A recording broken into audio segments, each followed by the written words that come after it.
37-ші есеп. Есептеңіз. 0,6 қосылған 0,6-дан 1. 0,6 дегенді біз бөлшек түрінде жазып алайық.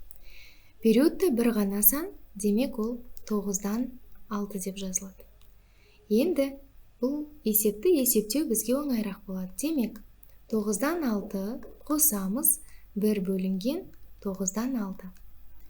Бұны әрі қарай шығарсақ, бұл 9-дан 6 қосылған 6-дан 9 болады. Себебі 1-ді 9-дан 6-ға бөлген кезде бөлшек кері айналады. Енді осы бөлшекті 3-ке қысқартайық. 3-тен 2 қосылған 2-ден 3. Ортақ бөлім берсек 6 болады.